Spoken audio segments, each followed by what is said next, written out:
Hello, and welcome to today's webinar. This is the latest in CalHIPSO's monthly webinar series, Strategies for Small Practice Transformation. We are happy to be joined today by our colleagues from Elevation Health Partners, Natalie Martin and Dina Porshabon.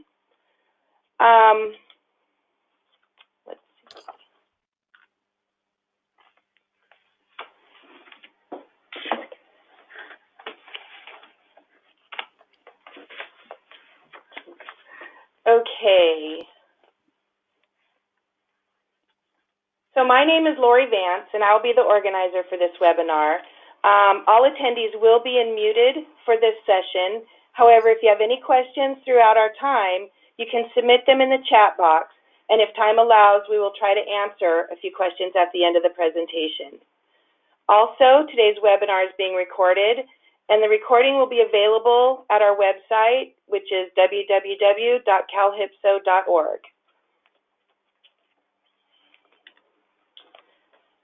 So for anyone on the call who's not familiar with CalHIPSO, we were founded in 2009 through a joint venture of the California Primary Care Association, the California Medical Association, and the California Association of Public Hospitals and Health Systems. Our mission is to help safety net providers to utilize health information technology in their practices.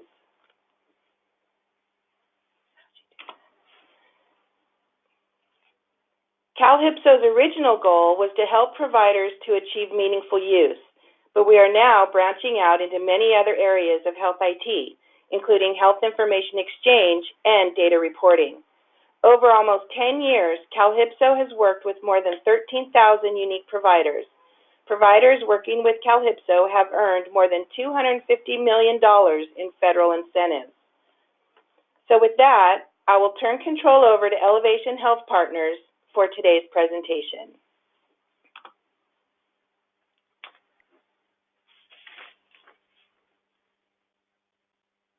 Thank you, Lori. So Natalie, do you want to start us off? I apologize, I didn't realize I was muted. Yes, thank you, Dina. Our presentation today is going to focus on some of the strategies that we have learned to engage small practices in transformation efforts. We'd like to acknowledge and thank the California Quality Collaborative and CalHIPSO for their engagement in an A4 program initiative, which was focused on improving care at small independent practices by supporting those clinicians to use their electronic health record to report quality measures. My name is Natalie Martin. I am an MBA and SHRM certified senior professional, and I am the CEO and founder of Elevation Health Partners. Since 2006, we have helped California communities, counties, and health systems in clinical system design, practice transformation, and data sharing to deliver patient-focused, accountable community care. We can go to the next slide, Dina. Dina, if you could introduce yourself. Yeah, so hi everybody. My name is Dina Porshabon. I am a senior managing consultant at Elevation Health Partners, and I'm also a master's in public health and a PCMH certified content expert. I lead one of the larger initiatives at our firm called the Los Angeles Practice Transformation Network, and I also led the AIM4 project that we're going to be sharing a little bit about today on the webinar. So our agenda for today is to go through the characteristics of small practices, the value of engaging small practices, and to share some perspectives from both the IPA and the small practices, and to go into some specific lessons from the field in our engagement efforts in a diabetes care initiative. And of course, no quality improvement effort would be complete without touching on encounter data, the importance of counter data and encounter data support. And then we'll leave some time at the end for questions from the participants. So the characteristics of small practices are unique. Small and solo practices are defined as generally practices of 1 to 4 providers. In our work, when we are working with small and solos, we usually find most of those practices are 1 to 2 providers. And medium and large practices is any practice above 5 providers.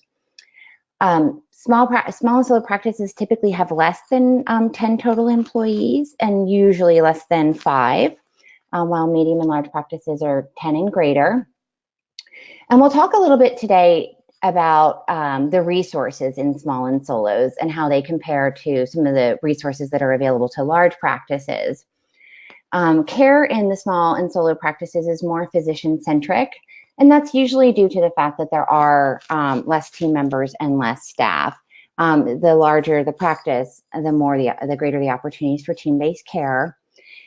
And larger practices also have had historically, particularly in California, more opportunities to be enrolled in state and federal initiatives. They're supported by consortia, and we find that there is sort of less connection and support for the small practices. They also have fewer quality improvement resources, and the larger practices, will start to form, will have designated team members for QI, and again, they can form the concept of a care team. We find that small practices have limited EHR bandwidth and less access to training than their larger counterparts. And very, very few small practices have population health tools, where there is a higher prevalence of those tools in larger practices. Probably one of the more important themes of focus today will be some of the technology challenges surrounding the EHR, and really the point that small practices really do have very little buying power or influence with their EHR vendors compared to the larger practices. And they may have, multiple IPA affiliations, and we see more consolidation in the IPA affiliations as the practices get larger. There is still a very strong value of engaging small practices in California. Nearly 70% of all ambulatory visits are to medical practices with 5 or fewer physicians, and nearly 1/3 of US physicians practice in solo and 2 physician practices. 60% of Medi-Cal consumers receive care from small and solo practices, and between 49 and 85% of primary care physicians participate in Medi-Cal. Approximately 15% of rural Medicare patients seek care from a private physician. And small practices have deeper knowledge of strong engagement with their patients and are demonstrated to effectively prevent hospital readmissions.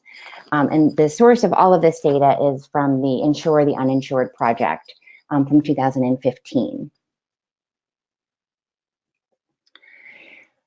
From the IPA's perspective, there are some lessons learned in our work that are summarized in the 4 categories here. The first is a consistent relationship. When IPAs launch initiatives or, as they work through quality measures with small practices, sort of that consistent ongoing relationship can be very critical to achieving engagement. That consistent focus allows the small practice to recognize their IPA team members and to really differentiate them from the multitude of, vendors and sort of unsolicited, visitors that they do have in their office. For coaching, it's important to identify opportunities that motivate the practice. So while there might be a big picture initiative or a reason for engaging in efforts with the small practice, it's important to look at it from their perspective and to understand, what the motivation and incentives are for the practice to participate. These offices are also very, resource constrained, and so the ease of implementation is important as well. Smaller, short-term engagements are preferred over, very long-term engagements. And then communication needs to be clear and very easy to understand. Throughout our healthcare system, I think we all talk in acronyms, and some of our acronyms, we may be familiar with at the policy level, or they might be new initiatives. And some of these acronyms can be very unfamiliar to small practices. So it's important to always make sure that we're talking in language that will resonate with the small practice. So this is consistent in terms of the small practice perspective. They are looking for measure alignment and alignment with other incentives and programs. So MIPS, P4P, and PCMH. Again, this concept of keeping it simple and efficient to provide templates, sample documents, and standardized tools. We do find that incentives help. That can be anything from financial incentives for reaching a milestone like completing a survey, or also incentives to supply or for needed supplies. And then again, we talked about this as well, but just that concept of frequent and consistent on-site technical support. And some of the challenges of small practice engagement, again, that the small practice doesn't see the benefit of the quality measure, or they can't articulate what that benefit might be. So they may not be aware of a financial incentive, or they might not have an understanding of how they can reach that incentive. And that's not due to a lack of knowledge about a quality care measure. It's more about the complexities of linking the technicalities of numerators and denominators to the quality measure. And we'll talk about that in a little bit more detail. And so they might not be aware of the benefits, or they might like that the benefits might, even with full knowledge, lack a financial impact.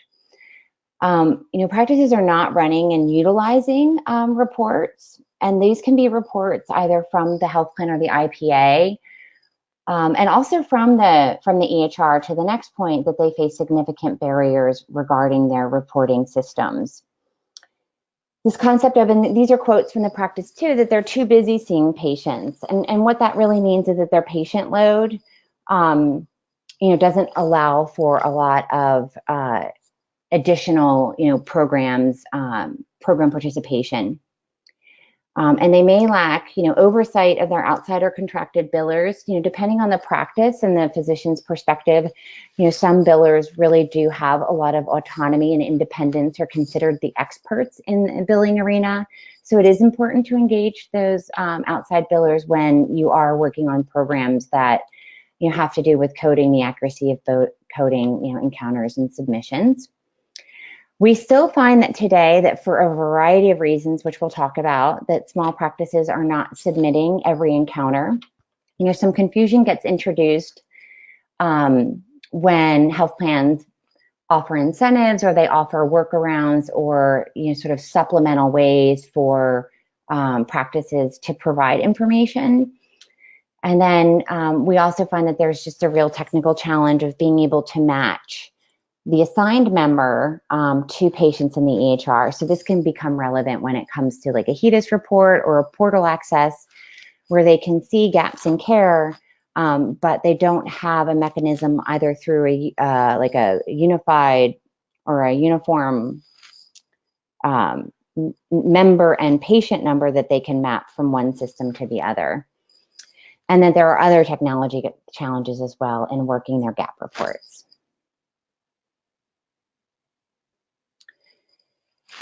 So the practice's role in quality involves really, adhering to the most updated standards of medical care. As an example, the 2009 standards of medical care from the American Diabetes Association was just released. So that does require a crosswalk to current practice and to see what the new recommendations are. To proactively pull gaps in care reports from the EHR. And which is separate and apart from looking at what the health plan is submitting, but just in terms of your own, their own sort of patient management. Setting up alerts to remind patients and recall patients in for services. To conduct regular outreach, to advocate for training from the IPAs and health plans. And I think that this is something, this is a strong recommendation of ours, but is just to continue to advocate for additional support, especially where support is incomplete. To complete screenings within the measure time frame, and to review opportunity reports from your health plan. So again, this might be your HEDIS portal or a claims portal. To submit all the encounters on a timely basis according to the policies of the IPA or the health plan, and to consistently work through errors and error reports and encounter data submission, to assist in community linkages for services and social determinants of health, and of course, to make every visit count. And that means, if you, for example, to take an opportunity to make time for a wellness exam, if a pediatric patient is coming in, for an illness, or if that's possible, or perhaps another reason for a visit, unrelated. So it's important to really understand which patients are due for services, and when they do come into the practice, to see if there is an opportunity to make time to provide that service, or to allow time for that when scheduling the patient initially. All right, and Dina, would you like to share some of our lessons from the AIM-4 program? Yes. So I'll be talking a little bit about, the lessons from the field, specifically talking about the AIM-4 program, working with small and solo practices to really improve diabetes care for their patients. So just an overview of the AIM-4 program. The objective of this initiative was really to improve diabetes care at small independent practices by supporting the clinicians to use their electronic health record system to support diabetes quality measures. And really, we really needed to get into the practices to just help them extract population health management reports on their diabetic patient populations. The program partners we worked with, the Centers for Medicare and Medicaid Services. So this was an initiative that is funded by CMS. We worked with the California Quality Collaborative, CalHIPSO, Physicians for a Healthy California, and Blue Shield Health Plan. They were the organization that provided incentives to the practices and providers that participated in AIM-4. And then Elevation Health Partners was the lead technical vendor going out to the practices providing on-site coaching support. The timeline of this project really started from January of 2018, and it's currently still ongoing. There are 4 phases of the program. So phase 1 was really just, recruiting and enrolling providers and practices into this program. We had a list of 100 practices that we really had to filter down and narrow to target a group of providers to enroll. Our objective was to enroll as many practices and providers as possible, but our main target was really 20 practices. Phase 2 started May through July of 2018, and it was really going into the practices and conducting a current state assessment. What CPT codes are the practices using? What are their current processes and workflows for diabetes management? Are they coding correctly? We also did a chart review to assess, just baseline performance on some of these measures that I just talked about. Phase 3 was really the on the ground in the practices conducting practice coaching. So that was from August to November of 2018. And then phase 4, there's a little typo here, was December of 2018, where we really did a reassessment to understand if the practices did make improvements, on their diabetes quality measures. Were they able to start, pulling population health management reports from their EHR systems based on all the technical and on-site support that they were receiving? So these are just some initial program outcomes as of November 2018. So for phase 1, as I mentioned, our objective and goal was to recruit and enroll practices and providers. So we did have a targeted list of 100 practices, and we were able to recruit and enroll 18 small and solo practices. And as Natalie mentioned earlier, we really had to figure out, what was in it for the practice. It could have been, the financial incentives. By participating in this initiative, it does count as a medium-weighted improvement activity under MIPS reporting. We also had to figure out, what was in it for the practices. Did they need support with developing patient level surveys or population health management tools? So we really had to modify our approach to figure out, what was in it for the practice to get them to enroll and participate. Phase 2 was just, as I mentioned before, the practice assessment. So we used a tool that was created by CMS called the Practice Assessment Tool to really understand where the practices were at, one, with value-based readiness for value-based reimbursement, and specifically their current ability to pull reports from their EHR system and to conduct an effective population health management. We also conducted a chart review just to understand whether or not the practices were using correct ICD-10, CPT-1, and CPT-2 codes, specifically only looking at the diabetes measures. Phase 3 focused really on practice coaching. So this was really the bulk of the work that we did through this program. So 16 practices were able to complete and submit at least 3 different data result submissions on at least one of the 4 quality measures that we were focusing on for the program. And some practices have been able to submit up to 8 of the 12 required data submissions to date, which is really excellent news. We worked with 10 different EHR systems across 16 practices. So we had practices that were on Practice Fusion, eClinicalWorks, NextGen, Elation, eMedApp, a whole gamut of different EHR systems that these small and solo practices are working with. We created tailored EHR instructions for each practice on how to really work with their EHR system to pull these population health management reports on their diabetes measures.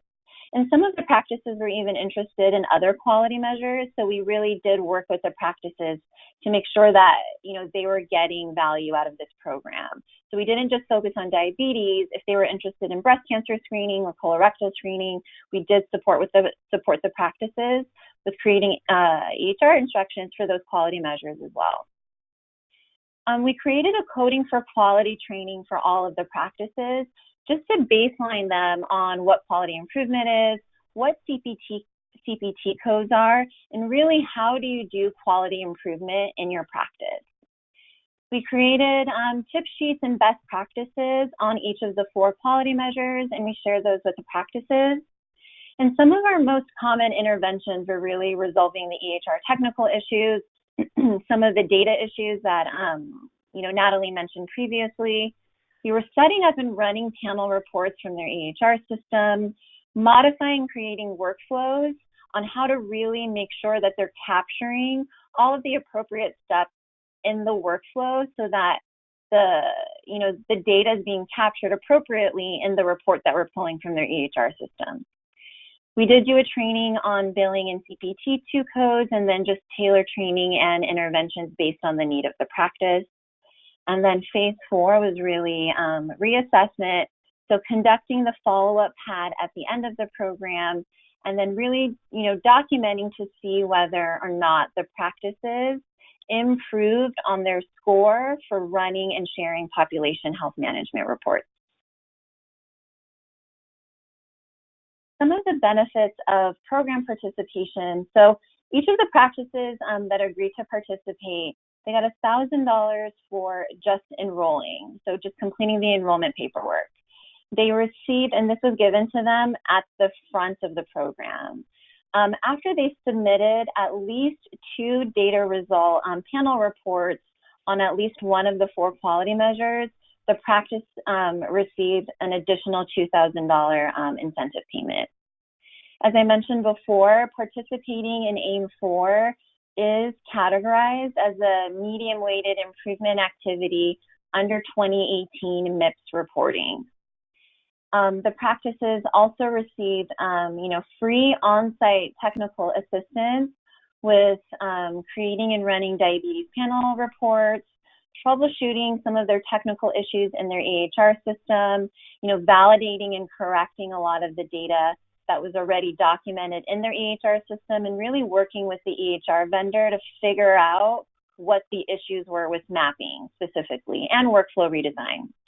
As I mentioned before, we conducted a coding for quality training, and we developed an approach for how to conduct effective population health management. So really tailored scripts for reaching out to patients that are person-centered, how to, effectively track and outreach to patients using an Excel spreadsheet and additional population health management strategies. An additional benefit of the program participation is that this helps them meet some of their pay-for-performance measures. So they'll have a deeper understanding of the quality measures as it relates to diabetes control, and then supporting the clinicians with improving their quality scores with the health plan.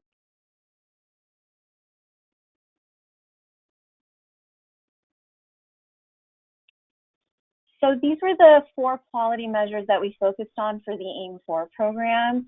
So it's comprehensive diabetes care, looking at blood pressure control for patients that were diagnosed with diabetes.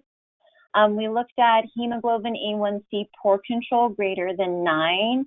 So we do want this rate to be as low as possible. We looked at hemoglobin A1C control less than 8. So the ideal rate for this is that you want it to be as high as possible. And then we looked at medical attention for nephropathy. So these are the 4 quality measures that we focused on for the AIM-4 program.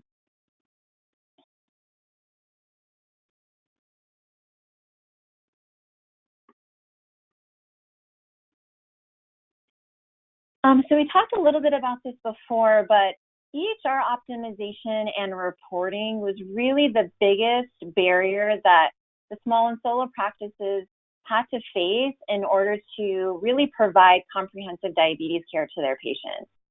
There were limited reporting functionality in the EHR system for all of the measures. There was no reports that were really accessible and easy to use in the EHR systems to understand, where we're currently at with any of the 4 rates. The best approach or the best report that a lot of the EHR systems had were canned mixed reports just to get an assessment of how the practice was performing on those measures. So we really, were not able to manipulate the time frame for any of these reports. We really didn't have an understanding of, gaps in care. It really took a lot of piecemealing and working with the EHR vendors to figure out how to create custom reports on any of these quality measures. Nearly all of the practices, their initial report for numerators and denominators were not accurate and were not mapped in the EHR system. So when we pulled baseline data and we shared them with the providers, they looked at the data and they were like, this is completely inaccurate.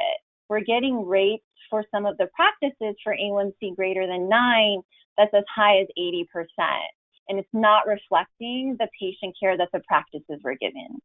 And some examples that we've listed here is that, the reportings are all zeros, there was very low denominators, and this really wasn't reflecting what the staff and the providers knew was accurate based on their patient population.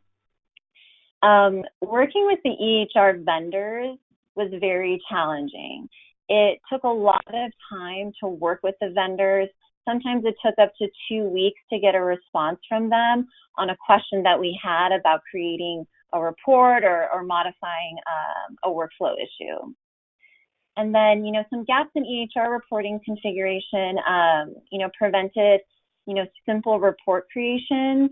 So it was really difficult to create like one report that had ICD-10 codes, the age range for the measure, and then the time frame. We really had to create these reports individually and then combine them together using an Excel spreadsheet so that we had an estimate of the rate for one of the measures.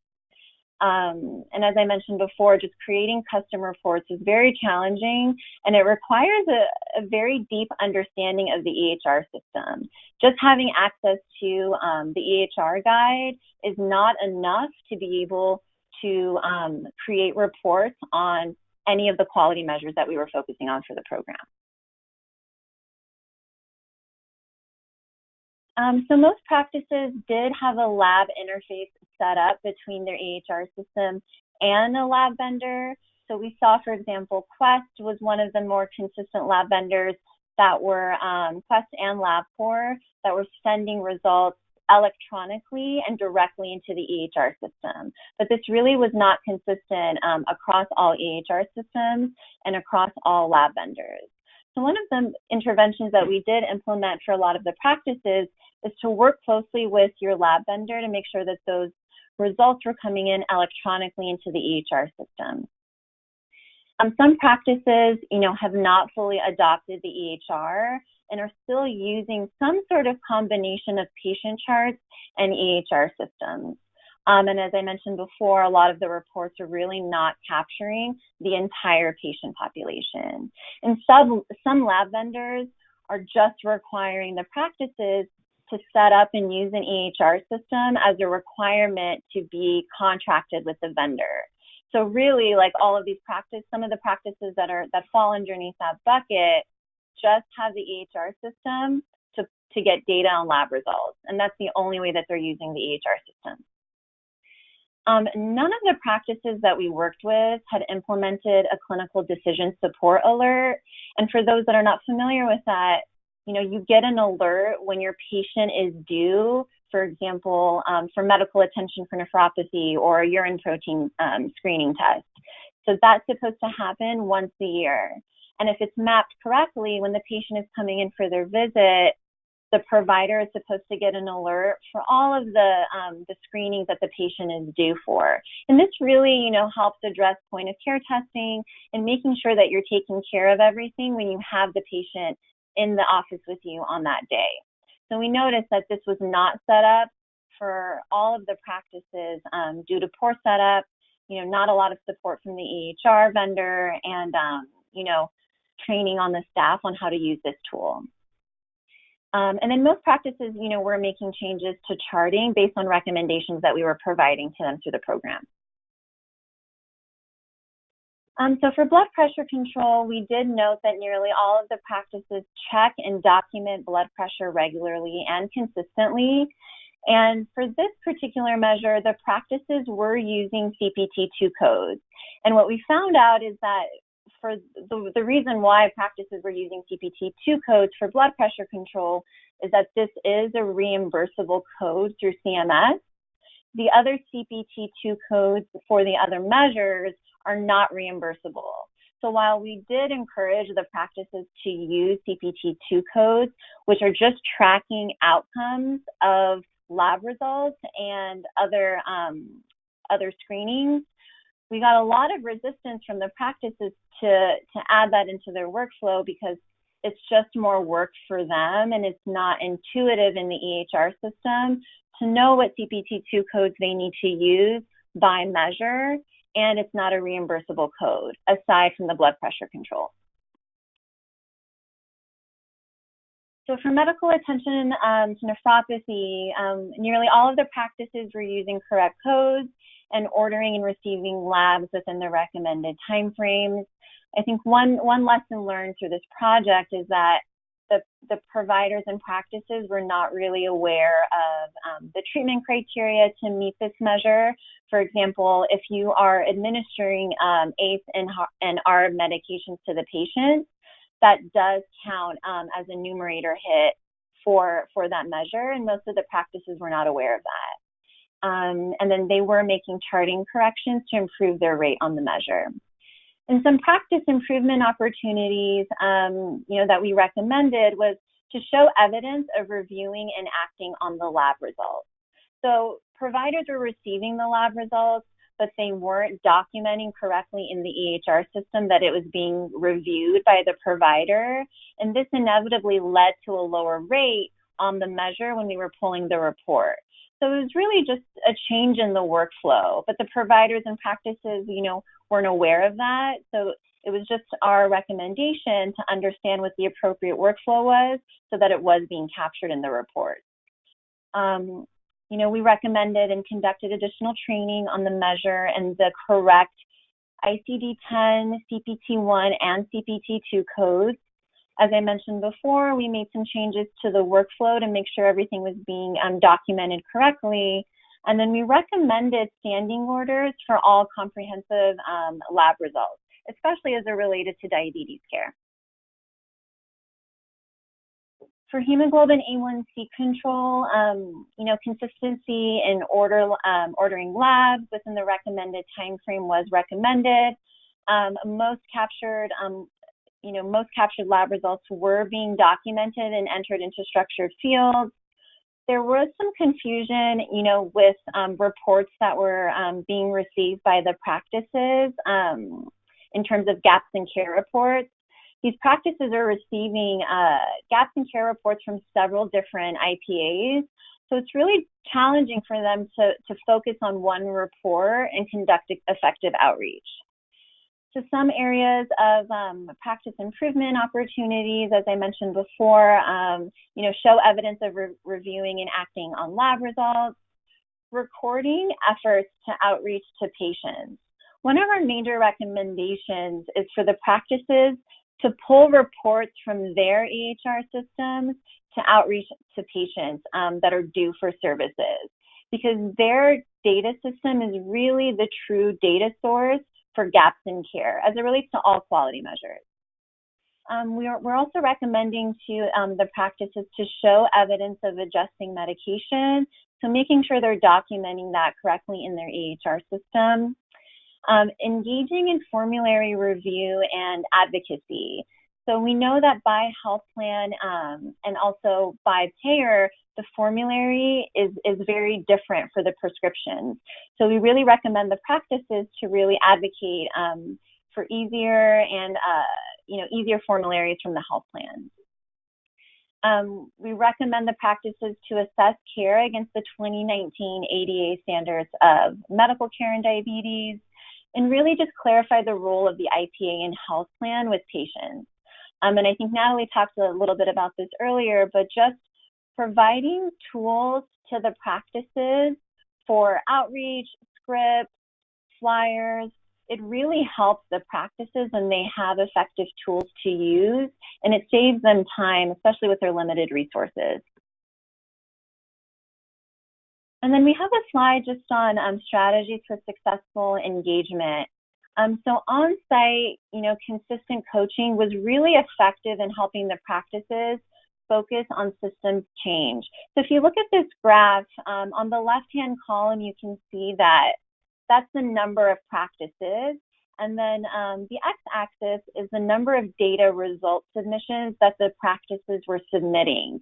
So you can see when we were on site with the practices, they were actively submitting data result submissions to the program PI. But you can see that engagement is starting to wane after data result number 4 and 5, because that's when, on-site coaching was decreasing.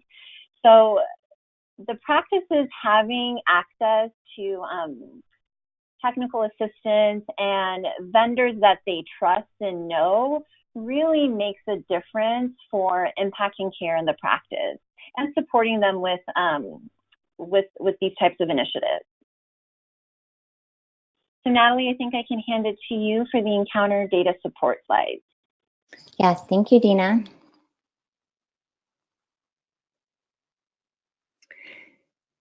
So we did find in our work that it is important to emphasize sort of where encounters fit in, and oftentimes too even the difference between a claim and an encounter, because an encounter is really what we use in our managed care programs, and essentially the encounter can include items that have a zero value, right? So you're not billing for the service, but it is important to communicate all of the services that occur in the visit or the encounter with the patient. So again, just complete, accurate, and timely encounter data is needed to determine changes for improvements in health-related programs. And health plans use encounter data for monitoring and oversight functions. So this is in terms of accountability for utilization, access, and quality analysis, including HEDIS and pay for performance reporting. They use this information to determine the capitation rate and the risk adjustment for the patient and for the practice population overall. They use the data for studies of small and high policy interest populations, community-wide studies, other research and evaluation studies, and it is required to meet, various regulatory requirements. And if I can, sort of quote this article that was written, it's called Medicare Encounter Data, the Next National Data Set. The writers, hold that medical claim data, referred to as encounter data in Medicaid programs, is the single most important analytic tool for health plans and health programs. Next slide. And you'll see that we still have a lot of challenges in, sort of timely and accurate encounter data submissions. We did, from the practice perspective, we have learned that there's high receptivity to receiving education on encounters, and it's really appreciated. The practices want to engage in what the gaps are with, the information that they have from their EHR system, with the information that, the health plan or the IPA might be reporting to them, and that they do want to make time and are very interested in working through that. They do observe discrepancies in the difference, in the health plan data compared to their EHR. They need more assistance in accessing and understanding and working through the encounter submission errors. So, for example, like in one of the projects that we're working on, we saw like sort of a high prevalence of a member not found error. But the complexities of how the practice might be able to resolve that are very nuanced, and it does take, a dialogue in order to really troubleshoot and to see, what solutions are possible. The solution of, simply this is how you write, this is how you enter the information, that isn't a sufficient solution. There's a lot, the issues are a lot deeper than that. Health plans can often provide incentives through like direct portal submissions through the health plan. And we have found that this causes some confusion over whether or not the claim was submitted. So in reality, the practices need to keep submitting the claims as they always do. And then in addition, they need to submit the information that the health plan is requesting or might be incentivizing. And so it's always important when we know of additional or supplemental programs or incentives going on that have different submission mechanisms, it's really important to continue to consistently emphasize that all encounters and claims need to be submitted, really no matter what else is going on. Outside billers are also an audience for engagement and education. We did find some inconsistencies too in terms of whether or not the small practices have contracts that hold the billers really accountable for encounter submissions, or whether their job is perceived to be just receiving reimbursement for services where reimbursement is available. So that's an important thing for small practices to address in their management of their billers, and to work in partnership on that. But it's also a really important item to emphasize when education and training opportunities are available. Whereas the provider's office itself might make time for that training, the outside billers might be very eager and interested to go. So that's important information to have. And they are an audience along and part of the team of the small practice. There can be common errors, like I mentioned, across the IPA or specific to the practice that have the potential for immediate and long-term improvement. So in the example that I gave of a member not found, maybe changing sort of the technology requirements for, member eligibility lookup could have, vast improvements across the system. And so those are the types of changes that not only have a deep and meaningful impact at the provider office because if you think of that individual that faces this problem consistently without any opportunity for resolution, you can really make a huge improvement in where that individual is able to spend their time, and also just in how they view their own experience at work. And then additionally, we do find some issues with incorrect addresses or zip codes. And those are easy to fix, but it is important to have mechanisms to identify when that is happening. And we will, oops, if you could go back, Dina, no problem. We will find that there can be some conflict among the IPA and the health plan instructions and methods for electronic submission. So health plans typically do have pretty detailed manuals on encounter data submission. And the IPAs might provide like additional instruction. And so it's really important, for those like programs, especially timeline of submission, to be aligned. Although, part of our advice to the practice is to just, again, if you're in the example of a timeline, if you're following some best practices, you should really work to, submit your claims and encounters on a weekly basis. And have some good workflow for working errors so that you can mitigate some of the risk of these conflicting messages. And then lack of engagement with bigger picture and achievement thresholds. So part of that issue is, just understanding, to the prior slide there, why encounters are so important, how they fit into the bigger picture, and then some of the initiatives that are going on at the state level and even at the federal level to tie the practice into, the reasons why, the IPA or the health plan might be focusing on a particular issue at a particular time. And then I mentioned this a little bit already, but the practice's influence with the outside biller can vary, and some practices have a high level of influence. But we do find that there are, there is sort of a perception that the biller is, and the billing organization is really the expert in this area. And so there can be an opportunity there for like a little bit stronger engagement. And again, to make sure that the communications and the instructions and the details from the IPA and the health plan are actually getting to an outside biller. And then again, we just talked about really the consistency of support from the IPA. So when it comes to logging into those portals or working through submission errors, it's not realistic, at least initially, or if there hasn't been this phase in those efforts. But it is really important to have really hands-on direct support to work through and to understand the problems and to get into the challenges that are faced at the practice. And in our work, the best way for us to do that is to really sit and observe, and then to see what the challenges are. So happy Valentine's Day. I think this is our opportunity for questions, and I think our organizers might be giving some instructions on where to enter those for the webinar.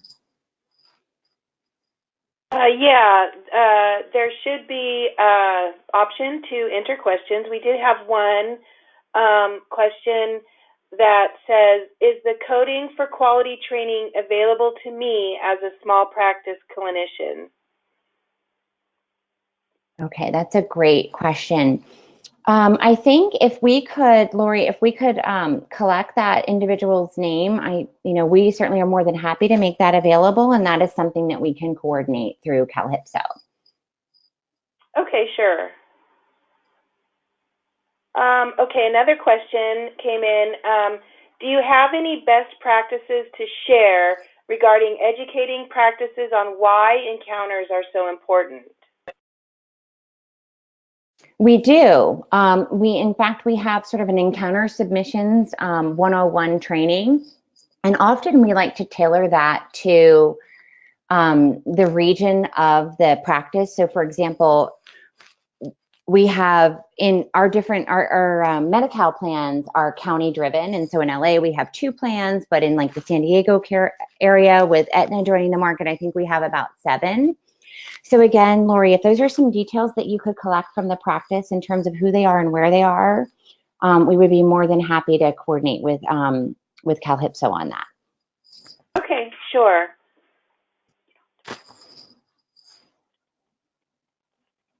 Okay, so there were just another couple questions. I'm not sure. We have about 10 minutes, if that's okay. Sure. So you mentioned a P4P. What is that? Okay, a P4P is called, it's a pay for performance program. And those efforts, they're sort of like a state level program. And in fact, the CPCA is really working on an initiative to consider how we can align the metrics from sort of the what we would consider sort of the California-based program, and I'll provide that information to you in a minute, with the various pay for performance programs that are available through the various health plans. So each of the health plans sort of articulates a P4P program, and then they will have a set of measures that are part of that program, and they'll set thresholds for the practices for performance for each of the various measures. And then if you can sort of achieve the threshold for those measures, like either independently or overall, you can earn incentive payments. But there's a lot of detail that's at, depending on which health plan it is and what P4P program it is. And then in addition to that, they also have like eligibility thresholds. So they might have in order to be eligible to participate in that program, you may need to have a member base from that health plan, or assignments of a minimum amount, and that could be like 250 members. Dina, is there anything that you want to add to that answer? Yeah, other than like these P4P programs, they vary, and I think there's a lot of opportunity. So sometimes, your health plans are offering these P4P programs, your IPAs are offering these P4P programs. So I think it's just important to be aware of the different initiatives, and then just look at the reports that you're receiving from the health plans, because sometimes in order to meet like the threshold for breast cancer screening, you just need to bring in like 5 more patients. So it's really important to make sure that, one, you are receiving these reports, the gaps in care reports from your health plans, to be compliant with the P4P scoring threshold, and you're reviewing it actively, at least on a monthly or quarterly basis. Right, and I would add to that too, thank you, Dina, that you can go to the website for IHA, which is the Integrated Healthcare Association. It's www.iha.org. And so that speaks to sort of the statewide, program that we're talking about, and sort of the desire to really align the various health plan P4P programs with this particular program.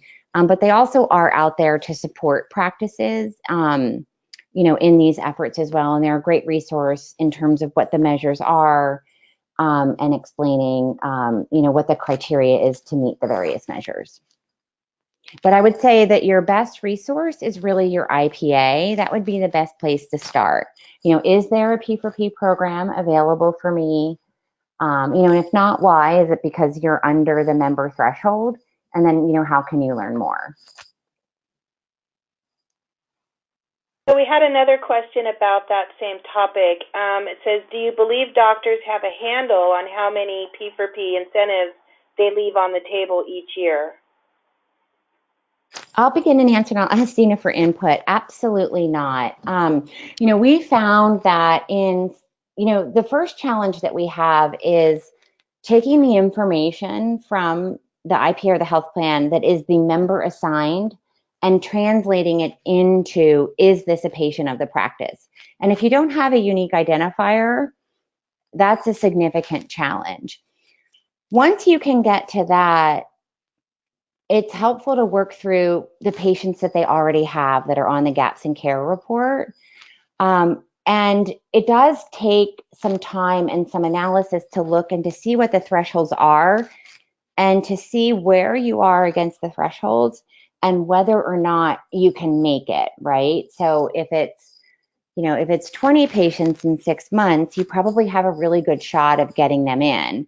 But if you're doing this in December, and the HEDIS calendar is annual, then you're not going to get those in before, and you have 50 in the denominator or in the numerator that you need to see. You're not going to be able to make it. And then it's also an understanding of how many do you need for the next threshold. And of course, we don't want to say that it's not that all patients should, receive this care, but it's sort of the process of like working through it and how frequently or, how much time do you have from the measure perspective or to meet the guideline to get the patients in. And so we do find that just even having that framework and that level of training, is still very much needed when we talk about supporting, small and solo practices.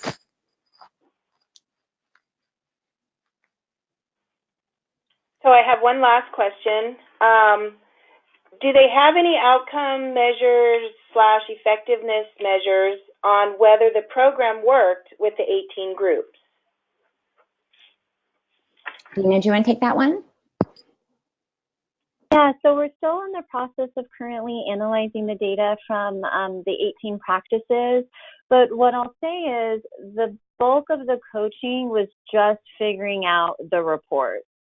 So that was the biggest hurdle. And then as the practices started submitting the data, we started understanding and uncovering a lot of issues with the quality of the data. And unfortunately, the program didn't get into more targeted intervention work. We kind of did, initial intervention and coaching work with outreach, suggesting workflow redesign, but the program was very short that it didn't allow for more targeted investigation of the quality of the data. So some preliminary data shows that the blood pressure control measure is doing really well across all of the 18 practices. But for some of the other measures, the rates are not as great as we would like them to be. And that doesn't necessarily mean that's the quality of care, it's the quality of care, but it just means that there's more investigative work that needs to be done with the quality of the reports that they're pulling from the EHR system. Yeah, and I think to add to that, Dina, it's, we use the term mapping, and I'm not sure that everybody on the call will know what that means, but it's how effectively the EHR pulls data from the charts and gets it into, the report in question. And so we found some of the discrepancies were very easy to identify. So if the practice has an understanding of whether or not they have a handful, or hundreds of patients with diabetes, and some of the reports were coming out with very low numerators and denominators, and some very low denominators. So we knew right away, you could do a simple, a simple chart audit or look in the charts to identify pretty rapidly that the accuracy, the reports didn't reflect even the care that was documented in the EHR. And so we spent a lot of time just trying to overcome those technical barriers. And some of the interventions, we were able to communicate improvements to charting that would trigger the reports to be more accurate. And so that, in that sense, we had success in helping the practice to make sure that the care that they are providing is being documented, and that documentation, can make its way into the reporting system of the IPAs and the health plans.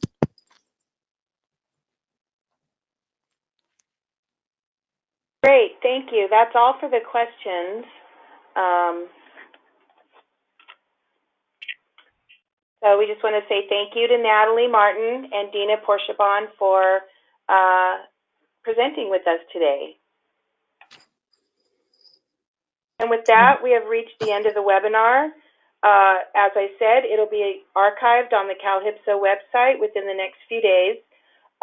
Also, please join us for the next webinar, on March 14th at noon. It's EHRs and the opioid crisis.